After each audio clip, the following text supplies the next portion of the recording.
Assalamualaikum warahmatullahi wabarakatuh. Perkenalkan, nama saya Nahla Akiptia Ramah dan teman saya Anissa Latifa. Kali ini kami akan mempresentasikan tentang manajemen konflik dan pengambilan keputusan.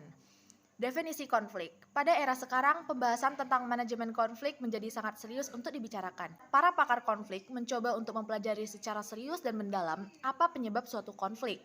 Suatu organisasi bisa terlibat konflik dan sejauh mana konflik tersebut telah merugikan organisasi tersebut, serta bagaimana mengubah konflik tersebut menjadi motivasi yang positif. Adapun pengertian konflik adalah persepsi yang berbeda dalam melihat suatu situasi dan kondisi yang selanjutnya teraplikasi dalam bentuk aksi-aksi sehingga telah menimbulkan pertentangan dengan pihak-pihak tertentu. Untuk lebih jelas tentang pengertian konflik, kita akan mengemukakan pendapat dari para ahli, yaitu T. Hani Handoko. Pada hakikatnya, konflik dapat didefinisikan sebagai segala macam interaksi, pertentangan, atau antagonik antara dua atau lebih pihak. Lebih jauh, Hani Handoko mengatakan tentang konflik organisasi, yaitu konflik organisasi atau organizational conflict adalah ketidaksesuaian antara dua pihak atau lebih anggota-anggota atau kelompok-kelompok organisasi yang timbul karena adanya kenyataan bahwa mereka harus membagi sumber daya yang terbatas atau kegiatan-kegiatan kerja, atau karena karyawan bahwa mereka mempunyai perbedaan status, tujuan, nilai, dan persepsi. Sebab-sebab timbulnya konflik. Secara umum ada beberapa sebab-sebab timbulnya konflik, yaitu Hendricks W. 1992 mengidentifikasikan proses terjadinya konflik terdiri dari 3 tahap. Yang pertama, peristiwa sehari-hari. Kedua, adanya tantangan. Ketiga, timbulnya pertentangan. Faktor lain yang menyebabkan konflik itu bisa disebabkan oleh sikap, ego, atau sikap yang selalu menganggap pendapat ia adalah selalu benar dan yang terbaik. Meski pendapat itu bertentangan dengan realita yang ada, dengan keyakinan yang dipegangnya tersebut menyebabkan ia menjadi penampik atau penolak pendapat dari pihak lain. Manajemen adalah sebuah seni dan konflik adalah usaha lanjutan dari pembuktian pendapat dari berbagai pihak. Karena itu, penjelasan dalam ilmu manajemen membantu dan menyelesaikan konflik yang berlarut-larut menjadi lebih rileks dan terputuskan. Rileks sebagai bentuk dan cara melihat suatu masalah secara tidak tegang, keras, dan otoriter. Namun, melihat konflik sebagai sebuah situasi demokrasi yang melahirkan pemahaman yang berbeda-beda serta siap diputuskan dengan bijaksana. Jenis-jenis konflik. Setiap para konflik memiliki pandangan yang berbeda-beda mengenai jenis-jenis konflik. Namun secara umum para ahli melihat konflik menjadi 3 jenis, yaitu yang pertama, konflik pada diri individu itu sendiri. Yang kedua, konflik antar individu. Yang ketiga, konflik individu dan institusi. Konflik itu menjadi berbeda jika dilihat dari segi perspektif organisasi. Konflik dalam organisasi timbul karena keterlibatan seorang individu dengan organisasi tempat dia bekerja. Menurut T. Hani Handoko, ada 5 jenis konflik dalam kehidupan organisasi. Yang pertama, konflik dalam diri individu, yaitu yang terjadi bila seseorang individu menghadapi ketidakpastian tentang pekerjaan yang dia harapkan untuk melaksanakannya. Yang kedua, konflik antar individu dalam organisasi yang sama, di mana hal ini sering dilibatkan oleh perbedaan-perbedaan kepribadian. Yang ketiga, konflik antar individu dan kelompok yang berhubungan dengan cara individu menanggapi tekanan untuk keseragaman yang dipaksakan oleh kelompok kerja sama mereka. Yang keempat, konflik antar kelompok dalam organisasi yang sama karena terjadi pertentangan antar kelompok. Dan yang kelima, yaitu konflik antar organisasi yang timbul sebagai akibat bentuk persaingan ekonomi dan sistem perekonomian suatu negara. Selanjutnya, yaitu budaya organisasi, kepemimpinan, dan konflik. Sebelum membahas lebih lanjut tentang budaya organisasi, kepemimpinan, dan konflik, mari kita perhatikan tabel di bawah ini. Pandangan lama dan baru tentang konflik. Yang pertama, mari kita lihat sama-sama.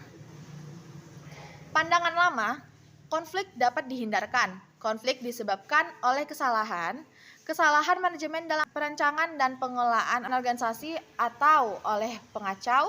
Konflik mengganggu organisasi dan menghalangi pelaksanaan optimal. Tugas manajemen adalah menghilangkan konflik. Pelaksanaan kegiatan organisasi yang optimal membutuhkan penghapusan konflik. Sedangkan pandangan baru, yaitu konflik tidak dapat dihindarkan. Konflik timbul karena banyak sebab, termasuk struktur organisasi, perbedaan tujuan yang tidak dapat dihindarkan, perbedaan dalam persepsi dan nilai-nilai pribadi, dan sebagainya. Konflik dapat membantu atau menghambat pelaksanaan kegiatan organisasi dalam berbagai derajat. Tugas manajemen adalah mengelola tingkat konflik dan menyelesaikannya. Pelaksanaan kegiatan organisasi yang optimal membutuhkan tingkat konflik yang moderat. Perbedaan aktivitas bisnis yang semakin tinggi telah mendorong pembentukan strategi yang lebih kompleks dan para karyawan memiliki keterlibatan penting dalam memahami perubahan budaya tersebut, termasuk memahami bagaimana mengedepankan kepentingan perusahaan dan mengesampingkan kepentingan individu serta kelompok. Kemampuan adaptasi yang tinggi dan rendah memiliki hubungan kuat dalam mempengaruhi pembentukan intensitas konflik. Adaptasi yang rendah pada budaya organisasi menggambarkan dan melahirkan perbedaan persepsi lebih jauh. Hendrika dan Mardiasmo mengatakan, sebab timbulnya konflik mengindikasikan rendahnya tingkat kepercayaan dalam suatu kelompok sehingga menyebabkan konflik. Oleh karena itu, bagi seorang manajer di suatu perusahaan perlu memikirkan bentuk pendekatan budaya organisasi yang mampu memperkecil konflik, termasuk dengan memikirkan penerapan manajemen konflik, dan pemahaman manajemen konflik akan terjadi lebih sempurna jika seorang paham format budaya organisasi yang berlaku di sana. Baiklah, selanjutnya akan dibacakan oleh teman saya Anissa Latifa. Konflik, motivasi, dan manajemen keputusan. Konflik dengan berbagai jenis telah membuat seseorang mengalami berbagai macam masalah, termasuk diri psikologis orang yang bersangkutan. Bagi sebagian orang, konflik yang terjadi atau dialami akan mempengaruhi pada menurunnya produktivitas kerja. Namun, bagi sebagian orang lainnya, konflik memiliki pengaruh besar pada penumbuhan semangat motivasi. Artinya, mereka yang mengalami konflik akan mengarahkan konflik itu ke tempat positif, yaitu berusaha memotivasi dirinya untuk lebih baik dari sebelumnya. Seorang manajer mempunyai peran penting dalam memotivasi karyawannya agar kinerja karyawannya dapat terjaga dengan baik sesuai yang diinginkan oleh perusahaan. Dalam hal ini, manajer harus membuat keputusan yang tepat agar apa yang dilakukannya tidak malah menimbulkan konflik atau masalah baru lagi. Untuk menghindari kesalahan yang sama terulang kembali, serta dalam rangka memperkecil konflik tingkat organisasi, maka para manajer biasanya membangun suatu konsep pertahanan atau perisai khusus. Berbagai bentuk perisai itu antara lain adalah pembentukan panitia ad hoc, menyerahkan tugas menyelesaikan masalah kepada sekelompok tenaga ahli, mengarahkan tenaga konsultan dari luar organisasi, menciptakan prosedur pengambilan keputusan yang sangat formal. Dengan menerapkan konsep perisai seperti di atas, setidaknya mampu meringankan sisi psikologis manajer dalam memimpin organisasi. Solusi dalam menyelesaikan konflik.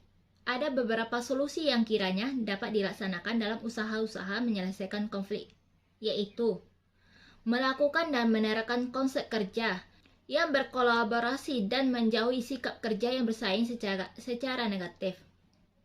Menerapkan metode penyelesaian konflik, menerapkan konsep adaptasi terhadap di mana perusahaan tersebut berada, menerapkan konsep yang realistis sesuai dengan SWOT perusahaan.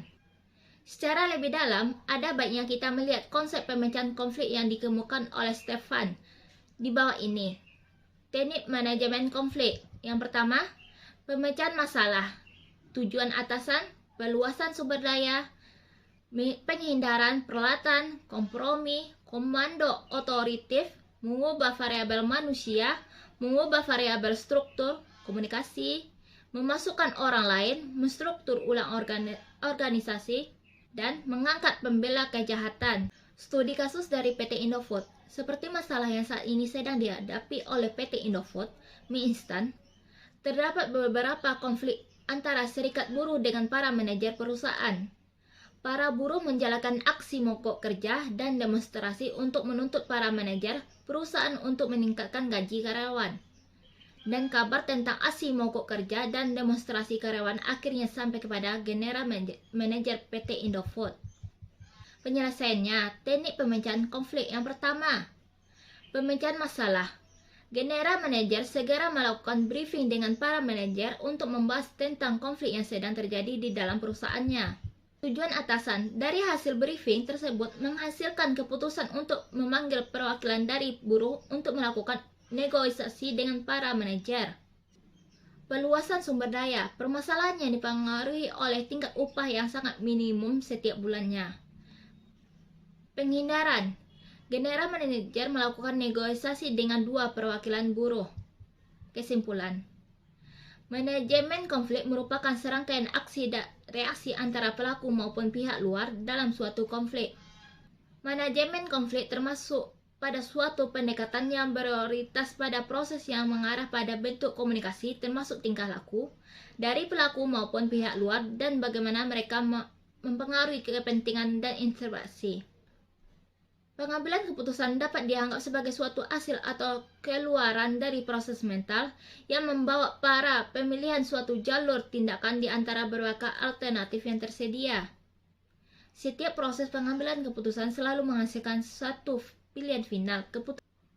Keputusan dibuat untuk mencapai tujuan melalui pelaksanaan atau tindakan.